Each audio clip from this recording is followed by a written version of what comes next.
Joyce, I wonder if first you could tell us a little bit about the process of how you put the play together from the research material.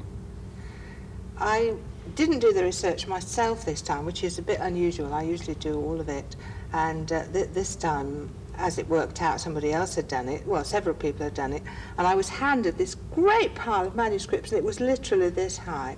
There were 80 interviews at least with different people, and I mean the first problem was just to assimilate them and get them all into my head.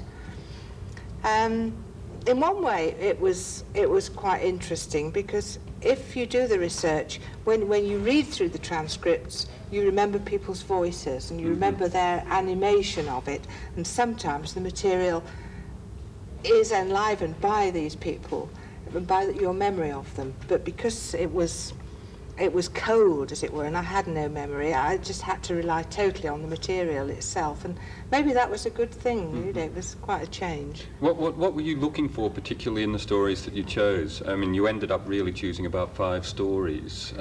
What actually you may attracted think you so. in? There were a lot more than those, 5 well, in there. Perhaps central stories. Well, obviously dramatic ones. I mean, some people have some people are very, very good storytellers, and I suppose I was looking for people who were good storytellers. Obviously dramatic things, amusing things, sad things, but things that already had a bit of shape to them. What do you think are the advantages of actually using people's recorded memories like this, rather than perhaps researching material and then shaping something of your own that doesn't use their language in the way that this does? Do you see specific advantages in that? Well, I'm obsessed by the number of people who have no voice in this world. I mean, there are some people, you know, certain television interviewers who have too much voice. Every time you switch on the telly, it's the same person talking.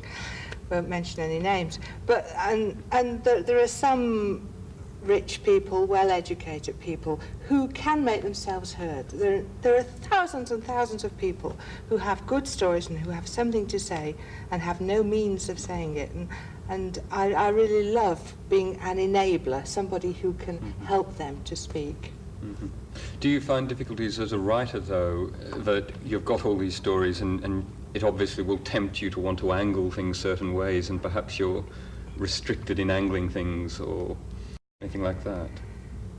That always happens anyway, doesn't it? I mean, anybody who presents, anybody who writes a newspaper story or writes a history book always puts it from their own point of view. So that inevitably happens. Maybe you could actually compare the experience. Apparently at the moment you've been writing this other play which is about similar material in a way, to do with the Auxiliary Air Corps, working on that as a play that you're writing, and working on this which you're putting together from people's own language. That might actually heighten the comparison of the methods. But that was from people's own memories too. Oh, so you very use similar their method, own yes. language. And there was more written material in that one, I suppose, and slightly more oral material in this one. No, it was still based on people's interviews, plus other things, you know, like all those advertisements and all those ridiculous things of how to make an imitation egg, whereby you kidded yourself. You got a tomato and put it into batter and cooked it in bacon fat and somehow kidded yourself that you were having bacon and eggs, and instead of just enjoying a tomato, for goodness sake. Right. I wonder, actually, could you talk about, apparently the old people whose stories were being told did come in sometimes into rehearsal.